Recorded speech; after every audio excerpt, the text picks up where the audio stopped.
My name is Ana Ribeiro. I am a game developer. I'm working in a game called Pixel Rift. So it's a game about women's life playing a video game, and the game is Pixel Rift.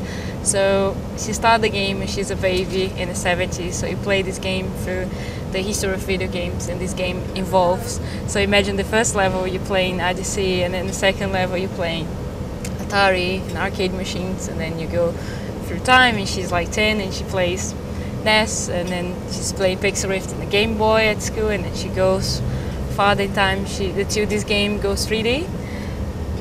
So my inspiration came from my life experience. It's a kind of autobiography.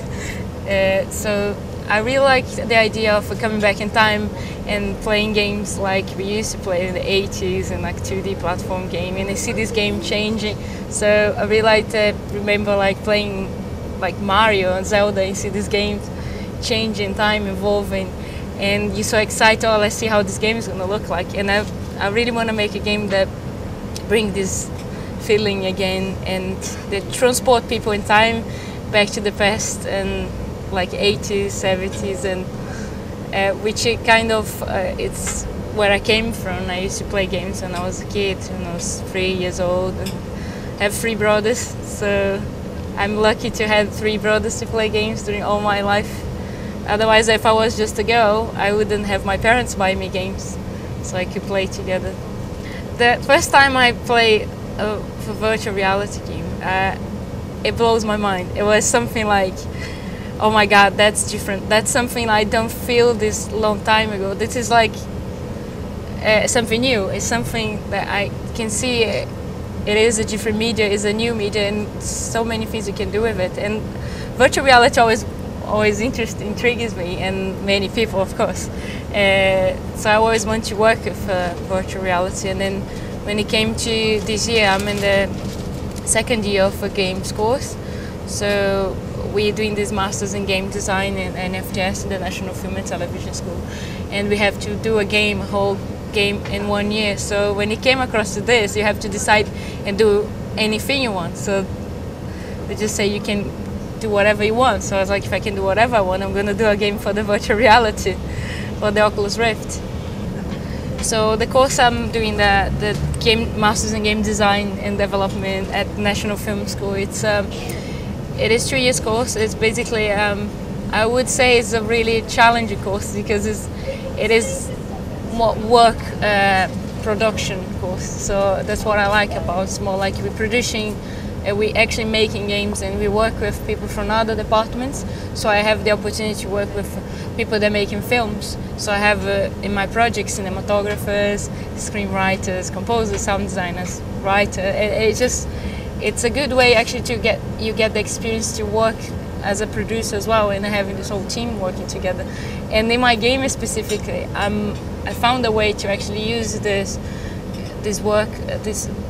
good way to use this research. So this resource, sorry.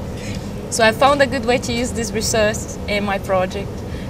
So I have a television in the game. So the commercial of Pixel Rift is actually going to be shoot with real people. So we're going to shoot next week, and it's really exciting. So we're going to shoot like the old style, like imagine like old Atari commercials and things like that.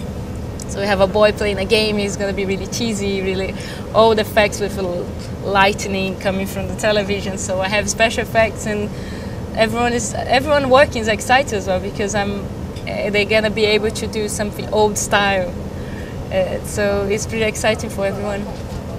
I would say it is challenging because it's so new, and then you want to make something that it is made for the VR. And the challenge is that because it's not hard, it's easier to work for the virtual reality, because it's more natural, it's more like how we live. It's not like it's screaming in your face as you're inside the world. But the challenge, just because it's new, but I don't see as actually as a problem. I see it as something that motivates me more to work with it, because it's just so exciting. But I don't see it as a problem.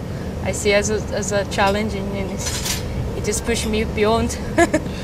So my plan for the Pixel Rift game, it's to release and finish. That's the plan of any game developer, finish the game. But game is never over. I'm planning to release the game next year. So for this I need a good demo. So I'm starting now with a good demo of the game so I can take to Eurogamer. We're gonna have a stand from the National Film School and Eurogamer. So I'm working on this demo, have a good demo for Eurogamer. A free companion app so people can download it. The game, the Pixel Rift game that you play in a virtual reality. So this 2D game platform I want to actually have available for the App Store of Android so people can download it. And I can get a connection with this audience until I release the game in Steam, which that's the plan next year when I finish the game. So this is the plan. If you want to know more about Pixel Rift, in the moment it's a really early stage, but you can find more about in the pixelriftgame.com, and there's the Twitter, Facebook page, everything is pixelriftgame.com, and this is where I'm putting everything, that all the work progress, how is the game going and who is working the game, everything that I'm doing I'm putting there. And yeah, till the game is released, I hope it can be in Steam, it can be out there for people to buy it. And future, like my dream features go like for Project Morpheus, Sony. So this is more like when I have, this is more for the future. And we're going to see that it's a simple tool